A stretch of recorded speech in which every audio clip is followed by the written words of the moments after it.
샬롬. 이 찬양 가사처럼 평화로다. 하늘 위에서 내려오네. 정말 하나님의 평화가 여러분 마음에 가득 임하기를 주님의 이름으로 축원합니다. 지금 밖에는 이 산불재 때문에 뿌였습니다. 그래서 마음도 뿌얘지는 것 같아요. 여러분, 이 행복한 안식일에 하나님의 은혜로 마음은 아주 청결해지길 바라겠습니다. 그래서 하나님의 은혜를 많이 받고 말씀의 은혜를 풍성히 누리며 행복하게 지내시게 되길 바랍니다. 서로 우리 좀 샬롬 이렇게 축복을 기원해 주십시다. 샬롬. 네, 좋습니다. 자, 오늘 말씀의 제목은 사랑은 사랑을 낳는다입니다. 칼톤 먼슨이 지은 임상사회복지 감독 핸드북에 보면 저자는 The Survey라고 하는 사회복지 저널에 실린 한 기사를 소개하고 있어요. 제가 그 기사를 좀 읽어드리겠습니다. The Survey에 따르면 수년 전 한 중서부 고아원에 꼽추이면서 허약하고 성질이 고약하고 흉측하게 생긴 10살 난 Mercy Goodface라는 소녀가 있었다. 어느 날 한 여성이 고아원을 찾아와서 다른 누구도 데려가지 않을 소녀 한 명을 입양하고 싶다고 요청했으며 Mercy Goodface를 보고는 내가 찾는 바로 그 아이야 라며 소리쳤다. 35년 후 다른 주의 공식 조사관이 카운티가 운영하는 고아원을 조사한 후 다음과 같은 이력서가 담긴 보고서를 준비했다. 고아원은 매우 깨끗했고 아이들은 유난히 행복해 보였다. 저녁 식사 후 그들은 모두 거실로 들어갔는데 한 여자아이가 오르간을 연주하고 나머지는 노래를 불렀다. 2명의 작은 아이는 원장이 앉은 의자의 한쪽 팔걸이에 앉았고 다른 2명은 다른 쪽 팔걸이에 걸터 앉았다. 원장은 아주 어린 2명의 아이를 자신의 무릎 위에 앉혔고 다른 2명의 큰 남자아이들은 의자 뒤에 기대고 있었다. 바닥에 앉은 남자아이 중 1명은 원장의 드레스 자락을 손으로 잡고 쓰다듬었다. 아이들이 그녀를 무척 좋아하는 것이 보였다. 원장은 보기 흉한 꼽추였지만 자신의 모습을 아름답게 만드는 눈을 가졌다. 그녀의 이름은 Mercy Goodface였다. 어떤 이름도 알 수 없는 여인이 추하고 보기 흉한 고아를 보살피고 사랑할 용기를 가졌기에 이 Mercy Goodface가 사랑하는 법을 배웠고 그 사랑을 10배, 100배로 증식시켜 나누는 자가 된 거예요. 그렇습니다. 사랑이 사랑을 낳은 것입니다. 네, 우리가 한 가지 사랑을 베풀면 그 사랑은 수십 배, 수백 배로 커져서 축복으로 되돌아옵니다. 저는 우리의 모든 가정들이 이런 사랑을 실천하는 자리들이 되어서 사랑 위에 사랑이 넘치는 기쁨을 누리게 되기를 간절히 바랍니다. 우리는 이제껏 18번에 걸쳐 사랑에 대해 살펴보았습니다. 여러분은 매주마다 어떤 감동을 받으셨는지 모르겠지만 저는 말씀을 준비하는 동안에 참 많은 것을 느꼈습니다. 그리고 제가 가지고 있는 사랑이 얼마나 좁고 나 중심적이고 계산적이었는지를 돌아보는 시간을 가졌어요. 그래서 이 고린도전서 13장 이 사랑장 연구는 제게는 선물이었고 축복이었습니다. 여러분에게도 같은 은혜가 있었기를 소망합니다. 오늘은 이 고린도전서 13장 연구를 마무리 짓겠습니다. 자, 은혜로운 사랑장의 말씀을 좀 읽어볼까요? 고린도전서 13장 4절. 사랑은 오래 참고 사랑은 온유하며 시기하지 아니하며 사랑은 자랑하지 아니하며 교만하지 아니하며 무례히 행하지 아니하며 자기의 유익을 구하지 아니하며 성내지 아니하며 악한 것을 생각하지 아니하며 불의를 기뻐하지 아니하며 진리와 함께 기뻐하고 모든 것을 참으며 모든 것을 믿으며 모든 것을 바라며 모든 것을 견디느니라. 13절 말씀. 그런즉 믿음, 소망, 사랑 이 세 가지는 항상 있을 것인데 그 중에 제일은 사랑이라. 아멘. 이 고린도서 13장의 사랑의 노래는 사랑이 제일이라는 말로 마침표를 찍고 있습니다. 그리고 이 말씀 속에는 우리의 신앙의 길에 항상 있어야 할 것이 무엇인지, 그리고 우리가 제일 중요하게 생각해야 하는 것이 무엇인지 가르치고 있어요. 자, 항상 있어야 할 것이 무엇이라고 했어요? 믿음, 소망, 사랑. 네. 여러분, 돈은 없어도 우리는 좋은 신자가 될 수 있습니다. 교회에서 직분을 가지고 있지 않아도 좋은 신자가 될 수 있습니다. 남들 같은 재능은 없어도 우리가 좋은 신자가 될 수 있습니다. 성경 말씀을 암송하려고 애를 쓰는데 자꾸 잊어버려도 우리는 얼마든지 좋은 신자가 될 수 있습니다. 그러나 믿음, 소망, 사랑 이 세 가지가 없으면 우리는 결코 좋은 신자가 될 수 없습니다.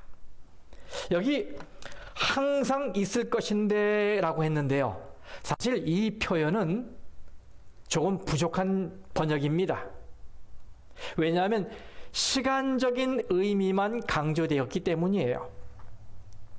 이것은 성경 원어에 매노라는 동사를 번역한 것인데 이 말의 뜻은 시간적으로는 변함없이 여전히 있다.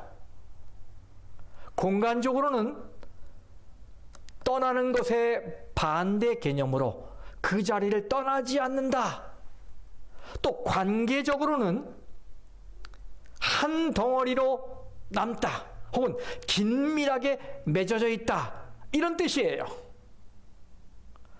이 관계적인 의미의 성경 예로는 요한복음 6장 56절을 들 수 있어요. 이 말씀 읽을게요. 내 살을 먹고 내 피를 마시는 자는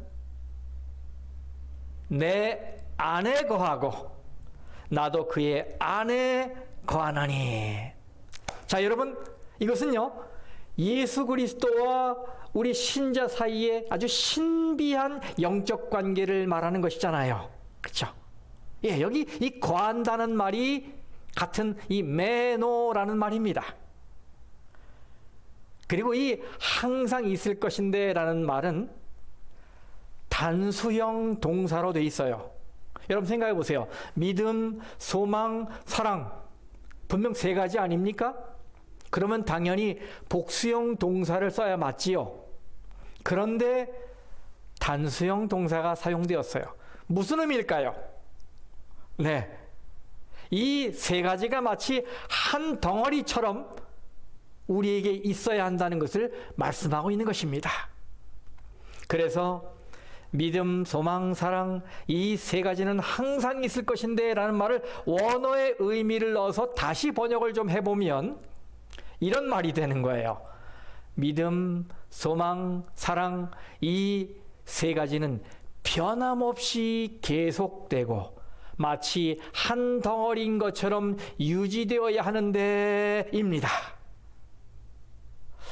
이 바울 사도는 그 전에 이 8절부터 12절에 이르기까지 고린도 교인들이 그렇게 중요하게 생각하던 예언의 은사, 방언의 은사, 지식과 같은 이런 은사들을 언급하면서 이런 것들이 어떻다고 그랬어요? 다 일시적이고 또 부분적이라고 말했어요. 그래서 때가 되면 다 사라지게 될 것이라고 말했습니다. 이것은 우리가 지난 시간에 살펴보았던 말씀이잖아요. 모두가 다 교회의 덕을 세우는데 필요한 것들입니다. 그리고 우리의 영적 삶에 필요한 것들이에요. 그렇지만 다 어린아이와 같이 미숙하고 불완전한 것들이기 때문에 장성한 사람이 되었을 때는, 그리고 온전한 것이 올 때는 다 사라지게 될 것이다 라는 말씀입니다. 그렇지만 믿음, 소망, 사랑은 어떻다고요? 이 세 가지는 한 덩어리가 되어 계속 남아있을 것이다. 사랑만이 아니라 믿음과 소망도 그 자리를 떠나지 않을 것이다. 그래서 신약 성경에 보면 이 세 가지는 늘 같이 등장합니다. 골로새서 1장에 있는 말씀을 보겠습니다. 여기도 바울이 뭐라 그랬어요? 골로새 교인들의 예수 안의 믿음과 또 모든 성도에 대한 사랑과 하늘에 쌓아둔 소망을 인해 감사한다고 말하고 있잖아요. 그리고 데살로니가전서 1장의 말씀입니다. 여기도 데살로니가 교인들의 믿음의 역사, 그리고 사랑의 수고, 그리고 소망의 인내를 기억하고 있다고 말하고 있어요. 이 말씀들을 통해 우리는 이 믿음, 소망, 사랑은 서로 떨어질 수 없는 아주 긴밀한 관계라는 것을 확인하게 돼요. 네, 그렇습니다. 이 세 가지는 계속 남아있게 될 거예요. 그러면 두 번째, 이 중에서 우리가 제일 중요하게 생각해야 하는 것은 무엇입니까? 그 중에 제일은 뭐라고요? 사랑이라고 그랬어요. 여기 제일이란 말은 first란 말이 아닙니다. 원어로 메이존이라고 했는데 이것은 메가스의 비교급이에요. 영어로는 greater, 즉 더 크고 더 위대하다, 이런 의미입니다. 여러분, 그러면 왜 믿음, 소망, 사랑 이 세 가지 가운데 사랑이 왜 더 크고 더 위대한 것일까요? 왜 사도 바울은 그것을 그렇게 말했을까요? 사도 바울은 이 본문에서 그 이유를 말하고 있지는 않습니다. 하지만 우리가 이렇게 추측해 볼 수는 있겠죠. 첫째, 믿음과 소망은 자기 자신을 위한 것이지만 사랑은 남을 위한 것이기 때문에 그렇습니다. 사랑을 말하고 사랑을 시작하는 순간 우리는 이미 나를 떠난 것입니다. 나를 떠나지 않으면 진정으로 사랑할 수가 없잖아요. 이런 의미에서 사랑은 우월한 것입니다. 두 번째, 사랑이 더 크고 더 위대한 이유는 믿음과 소망은 하나님에 대해서 우리가 가져야 할 태도이지만 사랑은 뭐라고요? 하나님의 본질이기 때문이다. 네. 요한일서 4장 8절 16절 말씀 보면 God is love. 하나님은 사랑이시다라고 했잖아요. 그런데 여러분, 성경에서 하나님은 믿음이시다, 혹은 하나님은 소망이시다, 이런 말씀 찾아보셨습니까? 없어요. 오직 하나님은 사랑이시다라는 말만 나옵니다. 하나님은 사랑이세요. 사랑은 하나님의 본질입니다. 이 믿음과 소망은 우리를 하나님의 생명에 연결시키는 일을 하지만 사랑은 하나님의 생명 그 자체입니다. 그래서 사랑이 더 크고 더 위대한 거예요. 세 번째, 사랑이 있는 곳에는 믿음과 소망이 저절로 따라오기 때문이다. 그렇습니다. 사랑은 이 믿음과 소망의 원천이에요. 소스예요. 샘이에요. 여러분 생각해 보세요. 사랑하면 상대를 어떻게 하게 됩니까? 믿게 되지요. 참 이상하죠, 그죠? 네. 사랑하면 믿게 돼요. 그런데 의심하기 시작했다. 그것은 무슨 뜻입니까? 네, 사랑이 식어졌다는 말이에요. 네. 그리고 또 사랑하면 뭐가 생깁니까? 희망이 생겨요. 기대를 걸게 돼요. 잘 안 돼도 낙심하지 않고 잘 될 거라고 바라보게 돼요. 그게 사랑이지요. 그런데 여러분, 이 말씀을 믿음과 소망은 없어도 되고 사랑만 있으면 된다고 생각하는 사람들이 있는 것 같아요. 그것은 잘못된 해석이에요. 그것은 성경이 말하고 있는 메시지와 크게 다릅니다. 여러분, 믿음이나 소망이 없다면 뭐도 없는 것입니까? 성경 말씀에 의하면 사랑도 없는 거예요. 왜요? 이 셋은 뭐라고요? 한 덩어리라고요. 한 덩어리. 그러므로 여기서 말하고 있는 이 요점이 뭡니까? 믿음, 소망, 사랑 이 셋은 늘 같이 붙어 다니는 것이니까 이 세 가지를 마음속에 간직하며 살라. 그런데 그 중에서 특히 사랑을 더 많이 실천하며 살라. 이런 말인 거예요. 그렇습니다, 성도 여러분. 신앙생활에서 믿음을 갖는 일, 소망을 갖는 일 다 중요하지만 사실 더 중요한 것은 사랑을 실천하는 것입니다. 사랑을 행동으로 옮긴 것입니다. 성경에는 수많은 하나님의 명령들이 있습니다. 그런데 그것들을 10개로 간추린 것이 뭡니까? 네, 10계명이에요. 그런데 이 10계명을 우리는 뭐라고 그래요? 하나님의 이 품성의 사본이라고 말합니다.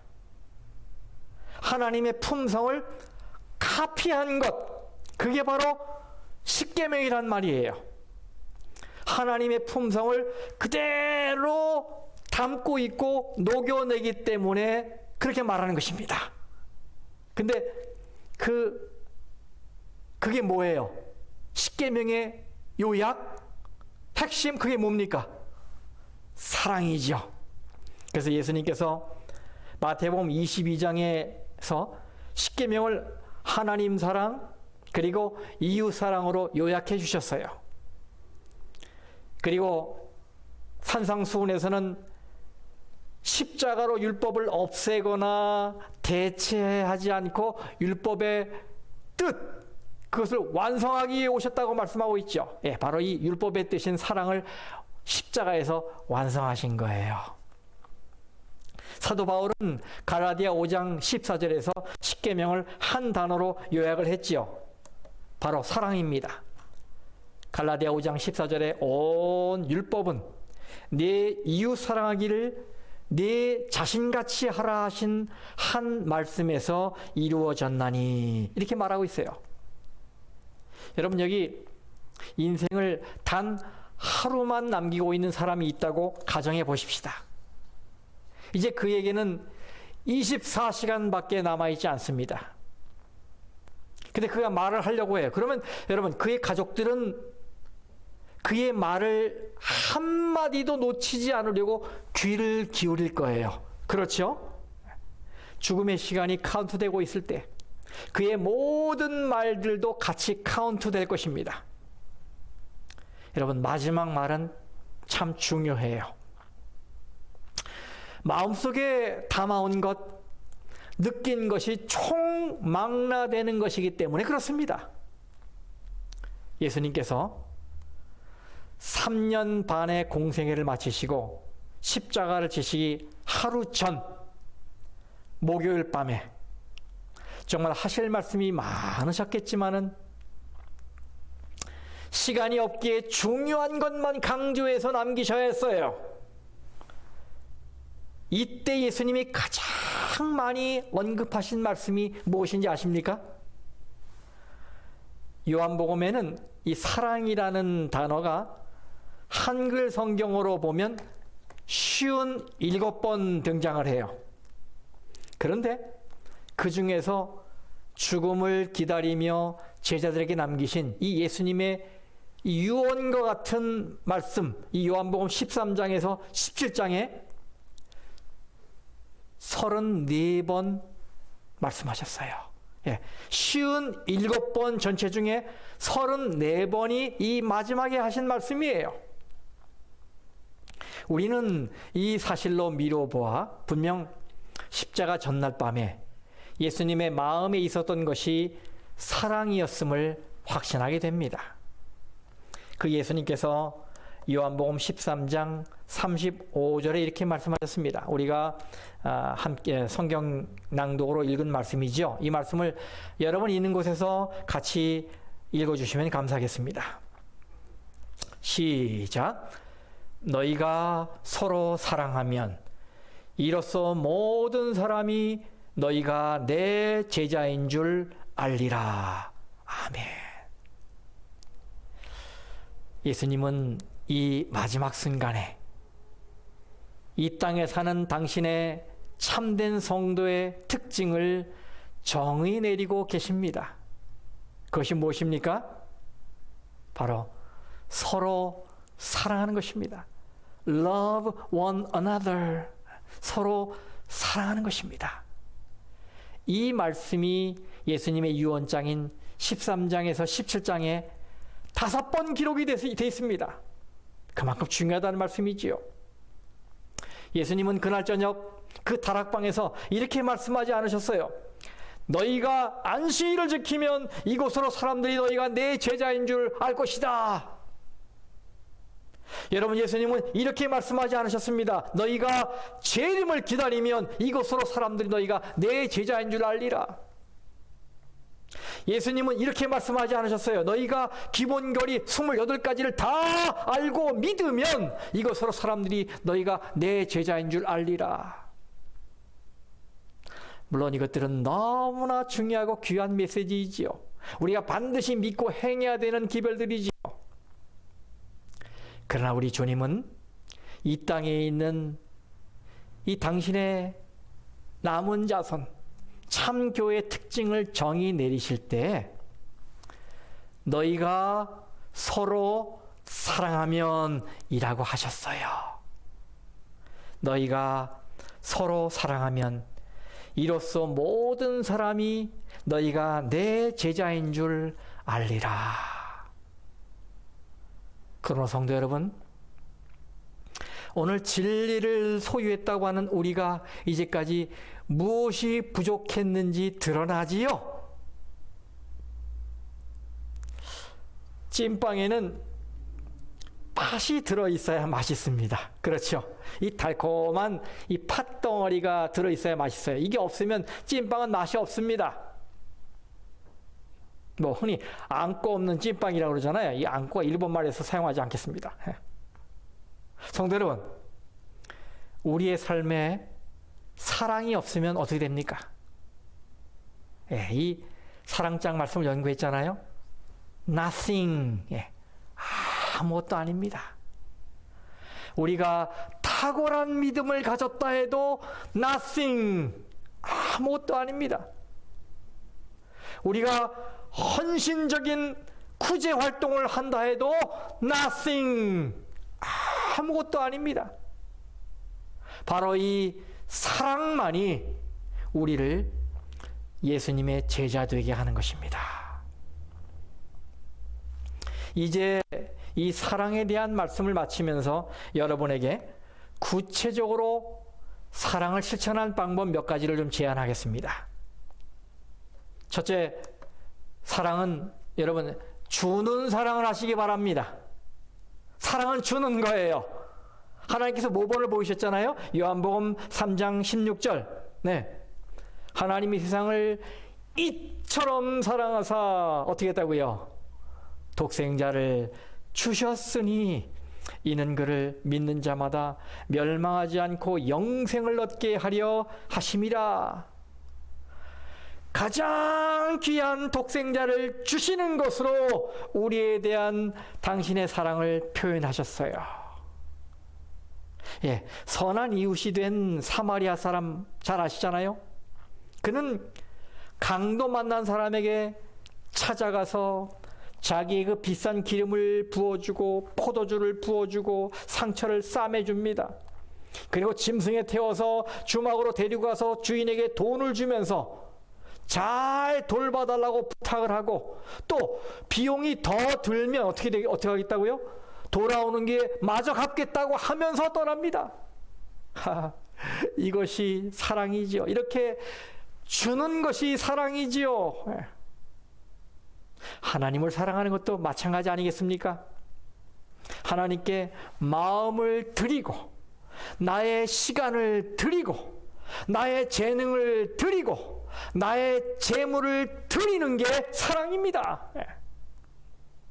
성도 여러분, 부디 가정에서, 직장에서, 뭐 어디에서나 이 주는 사랑, 그렇죠? 주는 사랑을 꼭 실천하시기를 간절히 바랍니다.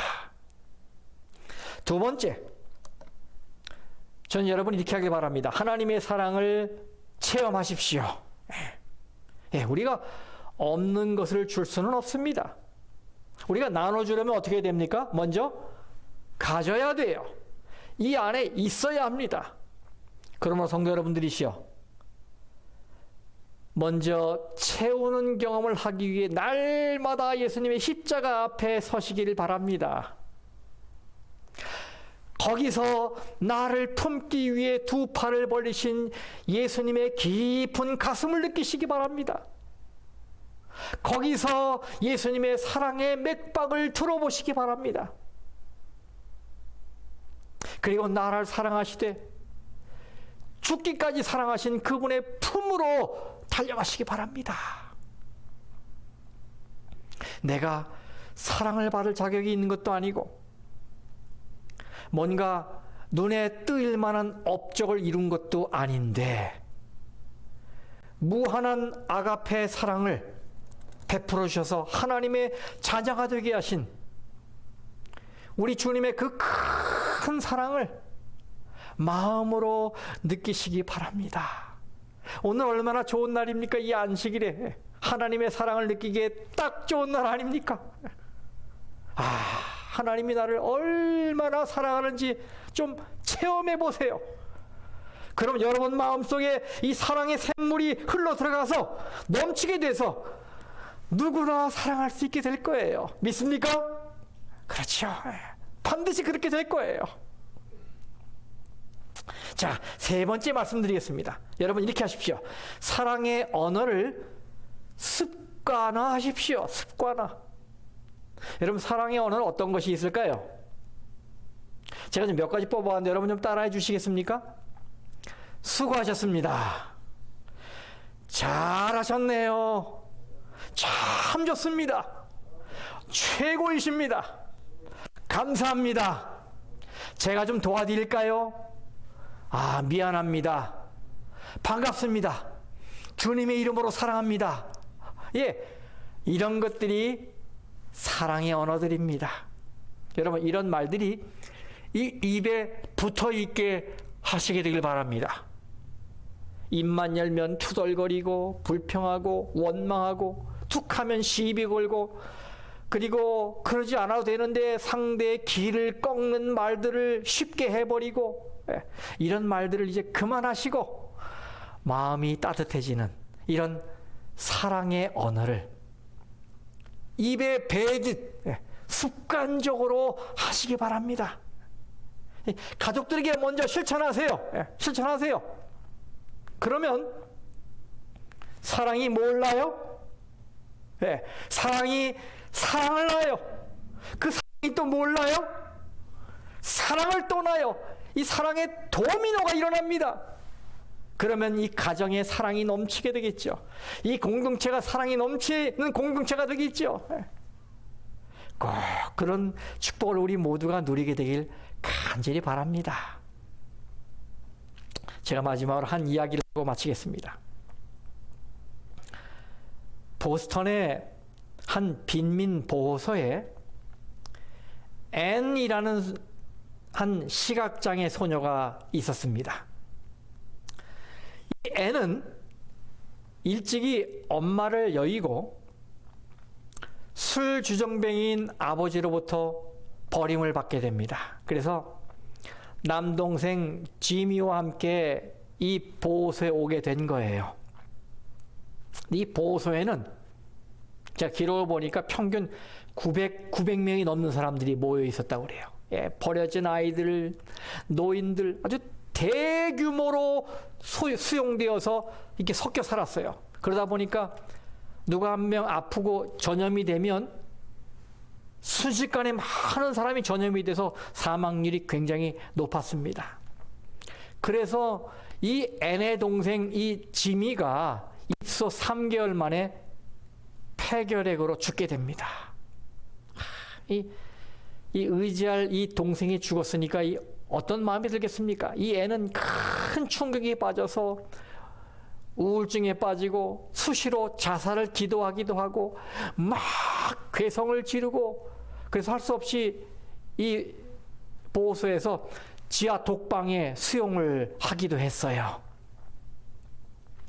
한 번은 이 보호소를 감찰하는 위원회에서 시찰을 나왔는데, 그 시찰 단원들이 걸어갈 때 이 앤이 용기를 내서 그 중에 한 명에게 자기가 학교에 가고 싶다고 이렇게 말을 했어요.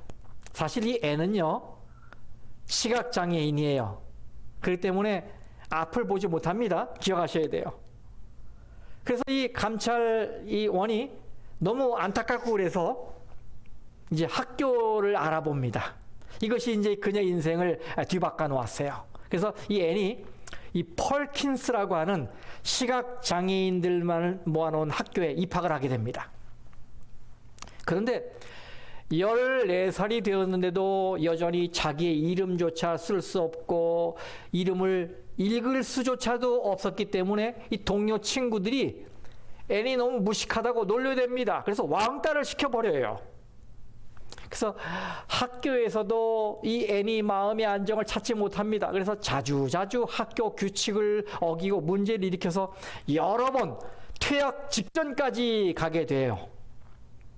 근데 바로 그때 이 앤의 마음을 잡아주고 앤에게 사랑을 베풀고 위로와 힘을 주었던 사람이 있었어요. 바로 이 퍼킨스 군에 살고 있었던 로라 브리즈만이라고 하는 여성입니다. 이 로라 역시 50년 전에 이미 보지도 듣지도 못하는 상황에서 언어를 배운 여성입니다. 그리고 밖에 나가 살 수 없기 때문에 그 퍼킨스 시각장애인 학교 구내에서 바느질을 하며 살고 있었어요.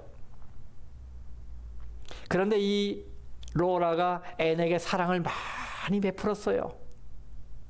앤은 이 로라에게서 알파벳도 배우고 그녀와 대화를 나누면서 아주 가깝게 지내면서 그의 그 따뜻한 마음과 사랑에 감동이 됩니다. 그래서 마음을 잡고 학업에 열중합니다. 그 결과 놀랍게도 이 앤이 이 학교를 최우등으로 졸업을 하게 돼요. 그러다가 앤이 어느 날 안과 의사를 만나게 되고 한 신문사의 도움으로 개안 수술을 받는데 성공해서 책을 읽을 수 있을 정도까지 시력을 회복하게 되었어요. 그러던 어느 날 학교로부터 7살 난 한 여자아이를 소개받게 됩니다.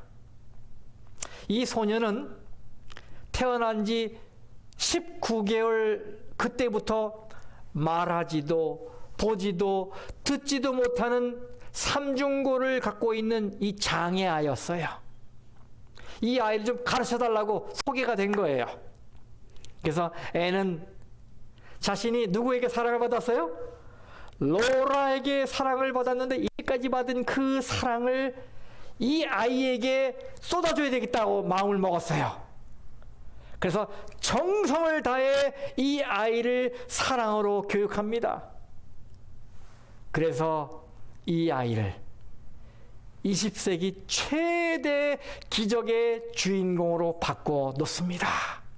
여러분, 바로 이 아이가 헬렌 켈러입니다. 그리고 그 선생이 앤 설리반이에요. 그리고 저 위에 사진이 바로 로라 브리즈만입니다. 로라는 앤과 함께 있어 주었고 앤의 고통을 공감하면서 그를 평범한 보통 소녀로 만들어냈어요.